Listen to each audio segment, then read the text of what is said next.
Welcome into Outkick the Show. I am your fearless leader, Clay Travis. I hope all of you are having a fantastic Thursday. I certainly am having a fantastic Thursday. My kids got out of school early. I hope many of you out there who are going to have to deal with weather-related issues, maybe some storms coming through, are able to do so. And I also want to say right off the top here, we just finished the Clay and Buck show.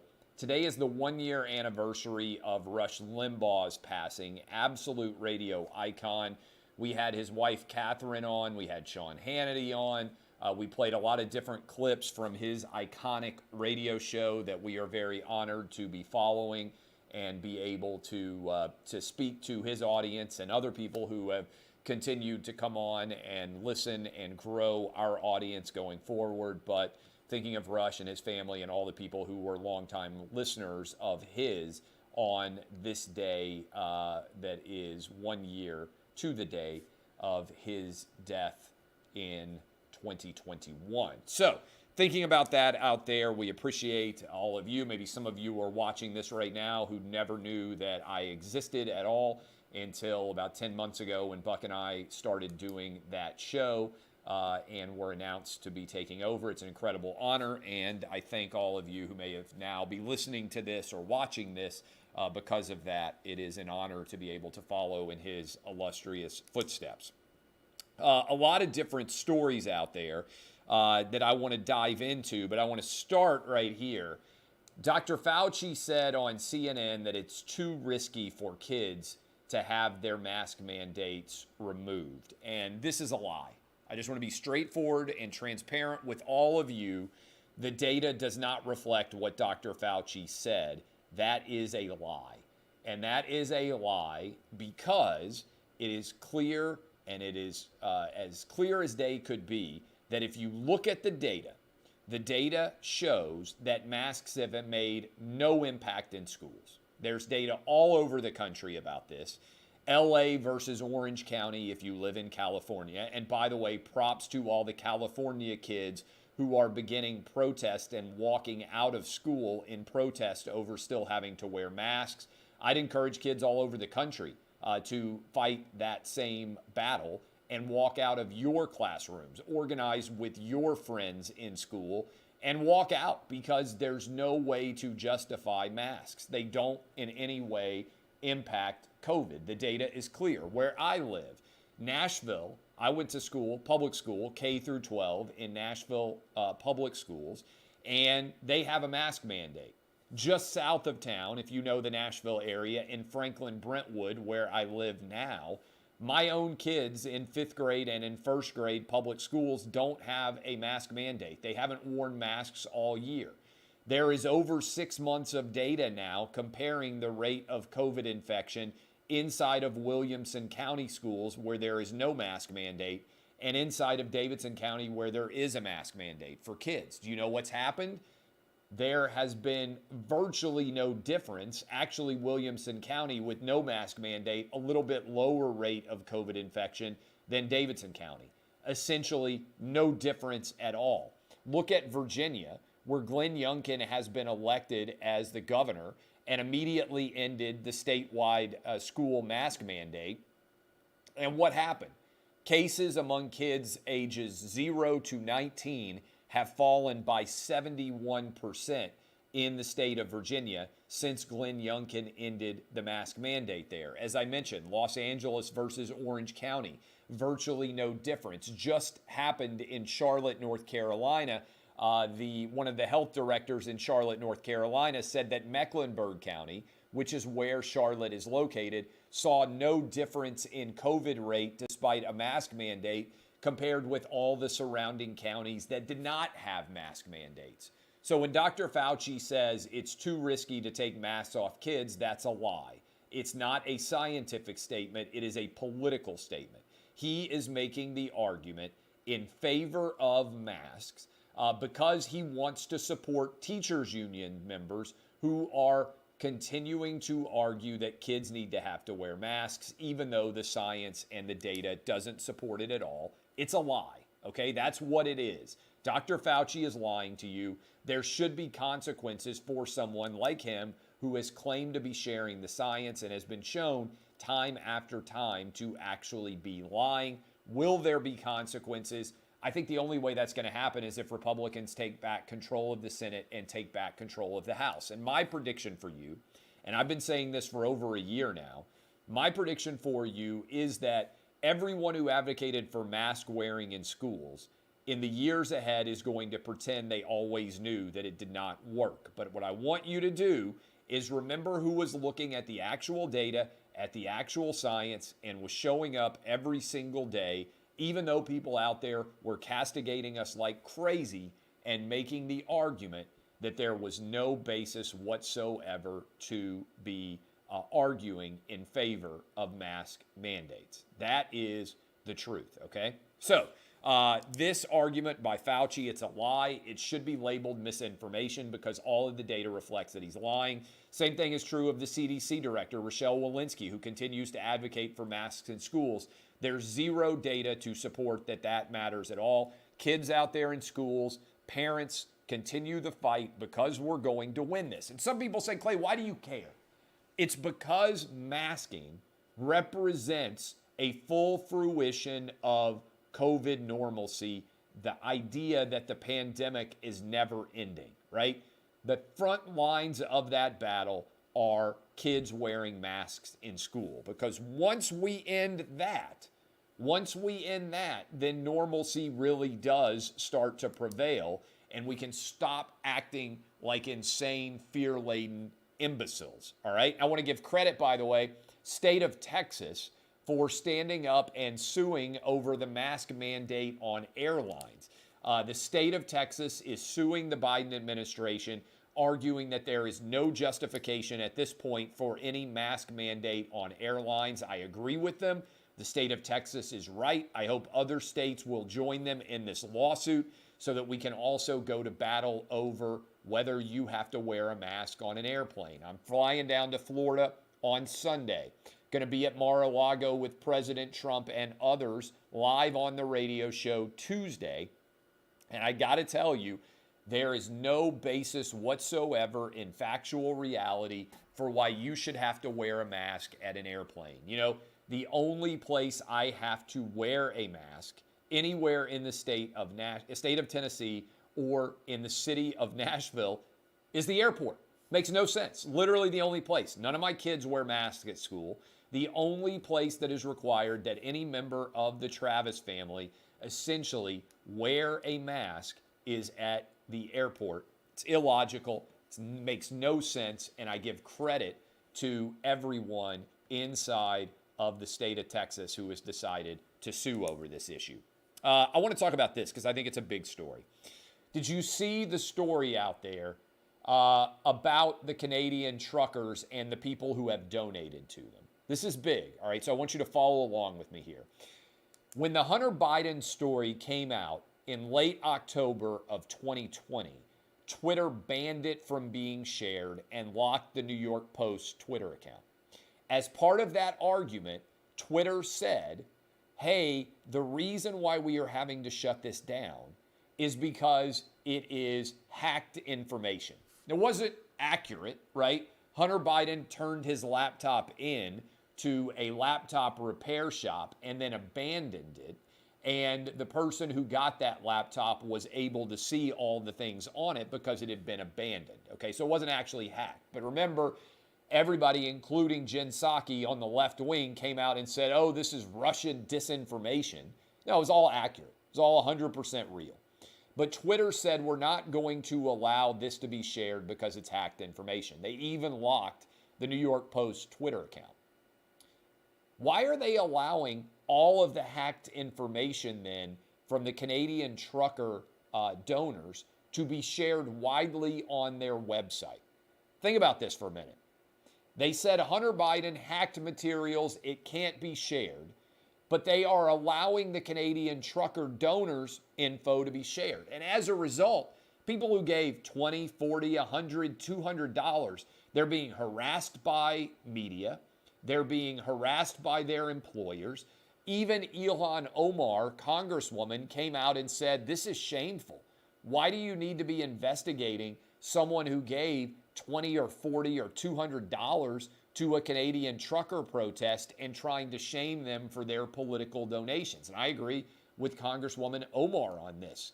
It is not in any way a fair and impartial press that is emailing people who gave $20 or $40 to the Canadian truckers and trying to hold them accountable for making that decision. That is not the fourth estate. That is not justice. That is not speaking truth to power. Someone who donated $20 or $40 probably has relatively limited financial resources, and they just want to give a small measure of support to the Canadian truckers who are fighting for a return to normalcy. But it's important. Twitter should have to answer this question.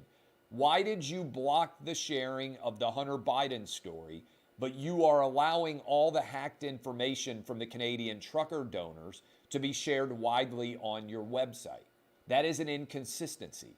That should be addressed, talked about, debated, and discussed, and Twitter should have to answer for it. Right now, they aren't.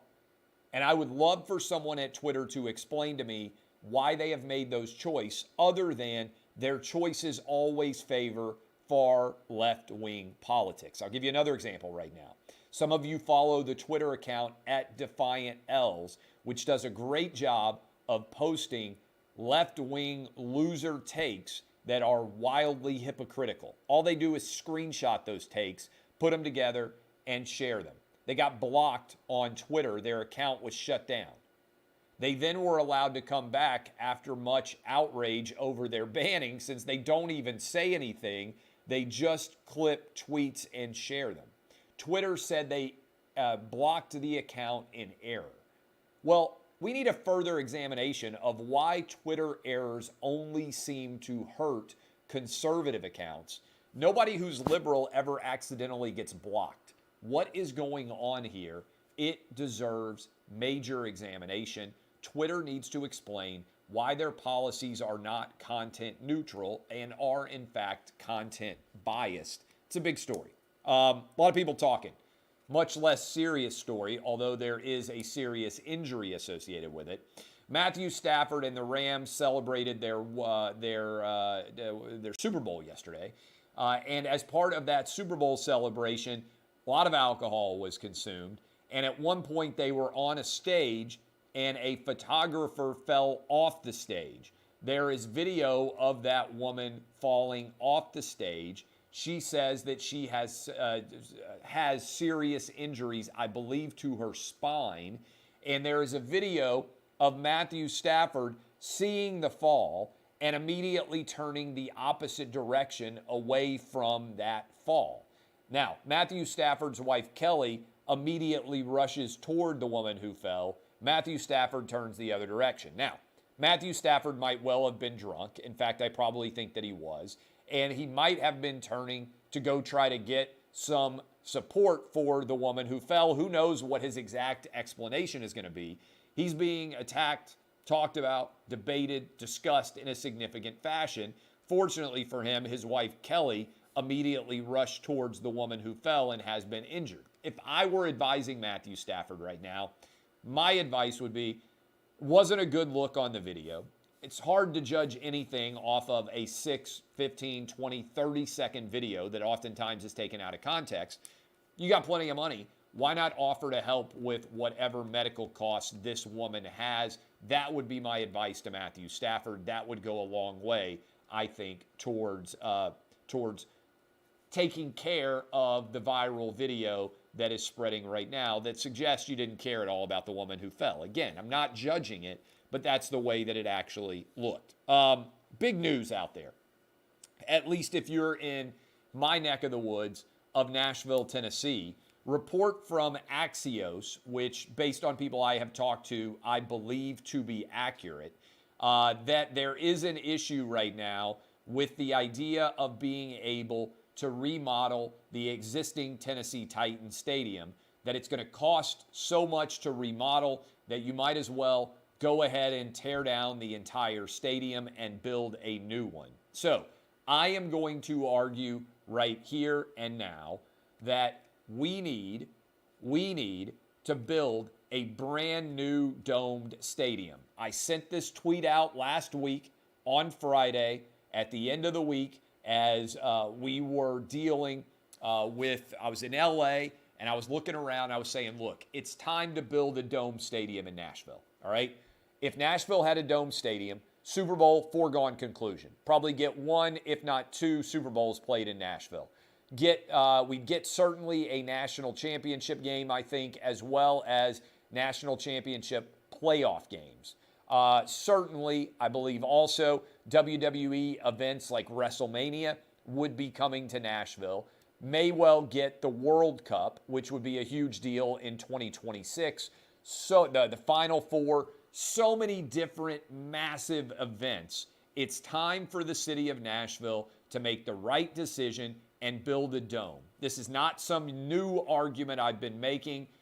When I started doing local radio in Nashville back in 2008 or whatever it was, I said Nashville needs a new stadium. They need a dome. That needs to be the future of this city. I am 1,000,000,000% putting myself behind supporting the idea of a new stadium, and it needs to be a stadium with a roof, with a dome. That's what the city of Nashville needs for the Titans. I will help out in any way that I can.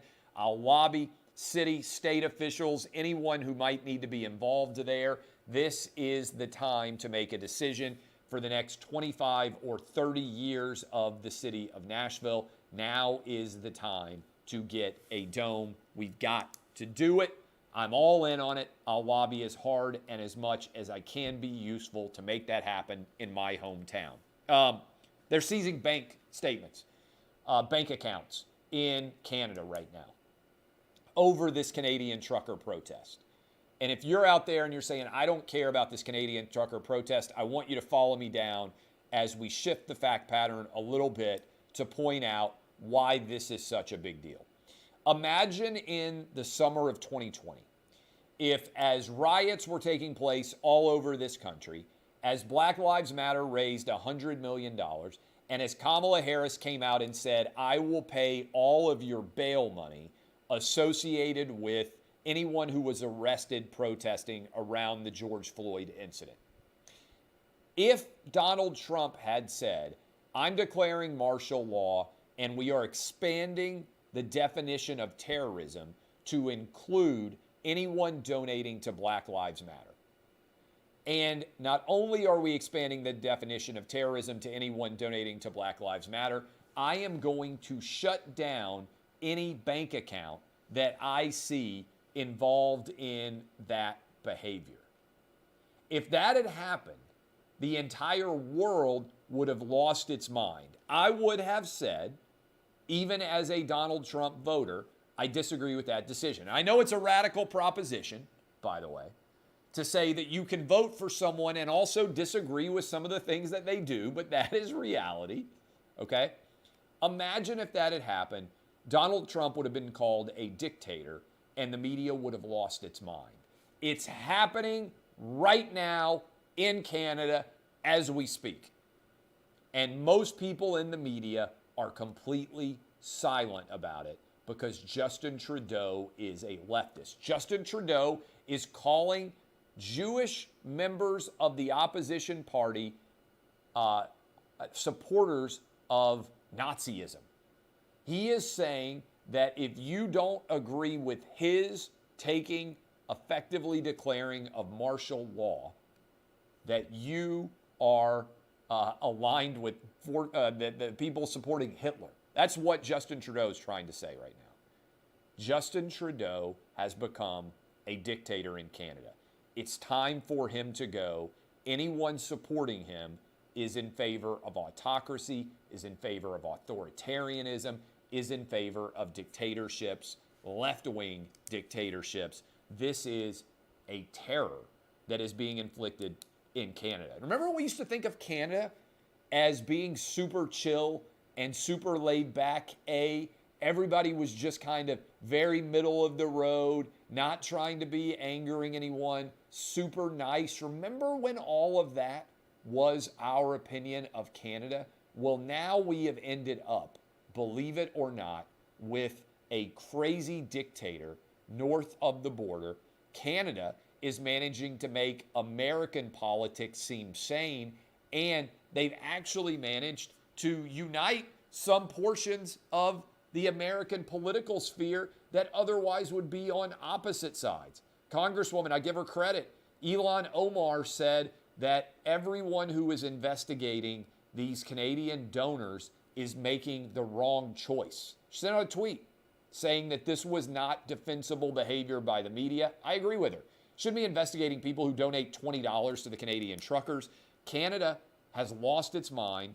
They have effectively declared martial law. The city of Ottawa is even threatening to seize the pets of truckers. Seize the pets of truckers. And in 8 days, if you haven't reclaimed your pets, they are going to relinquish them to others and or push them further into the pound where they may end up actually being put to death. That's the kind of place where we are right now in Canada. They're threatening to take the pets of any protesters in the event that they are arrested.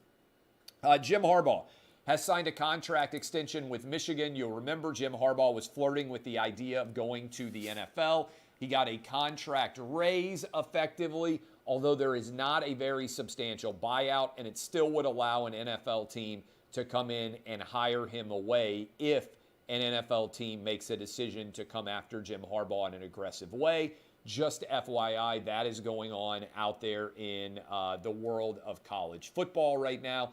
NIL remains out of control, and everything is widely crazy associated with that. We've also got Michelle Tafoya under fire. Did you see she went on Tucker Carlson last night and talked about some of the issues right now surrounding the NFL, surrounding the teaching of critical race theory? I saw she was trending earlier in the day. This is what happens when you are in the world of sports, and I've been there. When you have been in the world of sports and you decide to say something other than the accepted and prescribed and acceptable belief, which is left-wing politics only, they come after you. Now, I've been through the fire. It's been a long time since I trended because people were outraged by what I said. I have come through on the other side where I have creative freedom and creative control, and I can give any opinion under the sun that I want to give, and nobody is going to be able to cancel me. It's because I got the biggest radio show in the country. I got a big website that I run. I've got shows like these. If Twitter or Facebook or Instagram or one of those entities decides to come after me and try to shut me down, they ain't shutting down my radio show. They're not shutting down my website. I'm going to say every single day exactly what I think. And I would encourage you guys, as I've been saying for a while, bookmark Outkick. Go make sure you know where your affiliate station is for Clay and Buck. You can sign up for the podcast, as millions of you have done. And we're going to continue to dominate going forward. But they are trying to send, the powers that be, a strong message to Michelle Tafoya of what happens when she gets outside the bounds of acceptable opinion, right? They are trying to tell her, hey, you can't speak out against CRT. You can't call out Kaepernick for his hypocrisies. You are a member of the American sports media, and if you say anything other than prescribed, accepted, left-wing talking points, you will be attacked and censored accordingly. That's the message that is out there. That is substantial, everything that is going on in that world right now. So I appreciate all of you. I want you to think a little bit about Fauci saying it's too risky and the lies associated with that. I also want you to think about the different treatments that Twitter has given to the Hunter Biden videos and the Hunter Biden stories compared to how they have treated the Canadian trucker information, and more, the insanity that has grown in Canada and whether or not that insanity is going to spread to the United States. Props to Texas for challenging the mask mandate on airplane flights. Headed down, as I said, this weekend. Tomorrow I'll be doing all the shows normally. But I'm headed down this weekend back to Florida. Should be a lot of fun. And I appreciate all of you for hanging out with us. I am Clay Travis. This is Outkick.